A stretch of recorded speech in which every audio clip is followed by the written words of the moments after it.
E aí pessoal, tudo bem? Eu sou o William, eu sou farmacêutico e eu vim falar hoje com vocês um pouco sobre os anti-inflamatórios esteroidais.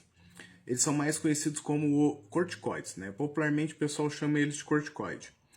A gente tem alguns exemplos, né, que são a prednisona, a dexametasona, a hidrocortisona.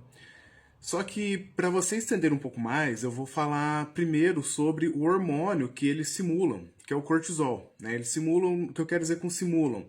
Eles são estruturas químicas que são análogas ao cortisol, né? A estrutura química é muito parecida.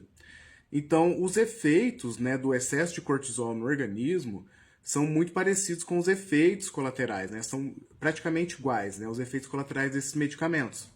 Então vou fazer em dois vídeos, né? Primeiro eu vou explicar para vocês sobre um pouco sobre o cortisol e depois em um outro vídeo eu vou falar sobre o anti-inflamatório esteroidal, certo? Então o cortisol, ele é um hormônio que é conhecido como hormônio do estresse. Isso porque ele deixa a gente mais em alerta e tudo mais, né? Vigília. Por isso que ele é produzido, inclusive, na parte da manhã, né? A maior parte dele é produzido durante o dia todo, mas a maior parte dele acontece, né? A produção dele acontece na parte da manhã. Só que o excesso dele no organismo pode causar alguns problemas. Vocês já ouviram falar que, por exemplo, assim, a pessoa que é muito estressada tem imunidade baixa, né? Diminui a imunidade por causa do estresse? Isso realmente acontece, porque o cortisol ele vai diminuir a atividade de células imune, inclusive suprimir a produção de citocinas inflamatórias, né? Que as citocinas elas vão avisar o organismo, elas têm um papel como se fosse de alertar o organismo, olha, tem algum invasor aqui, então a gente precisa combater. Então, diminuindo essa atividade, você diminui também a eficiência do sistema imunológico. Isso, inclusive, é um dos efeitos colaterais da prednisona, que eu vou explicar um pouquinho melhor mais para frente.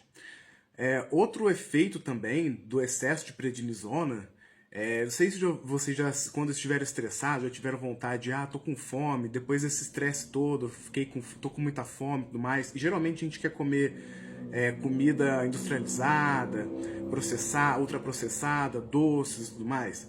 Então, isso acontece porque o estresse, né, que é causado por esse excesso de hormônio, ele acaba necessitando de mais glicose. Porque se você aumenta a produção de glicose, então você acaba precisando repor ela depois. Isso também acontece muito com pessoas ansiosas, né? Então, a pessoa quando é muito ansiosa, ela tende a aumentar também o nível de cortisol, né? Porque a ansiedade ela causa um estresse também na pessoa. E uma das consequências da ansiedade é a pessoa ter um aumento de peso, né? Por conta dessa característica que eu falei. Então, o cortisol, o excesso dele acaba influenciando em vários aspectos da nossa vida.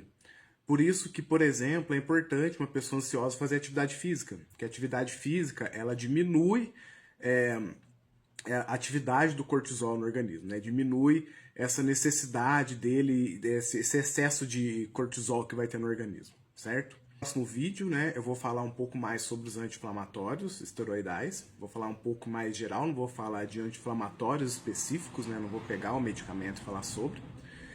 Só que eu preferi fazer essa introdução para ficar um pouquinho mais fácil de vocês entenderem algumas questões.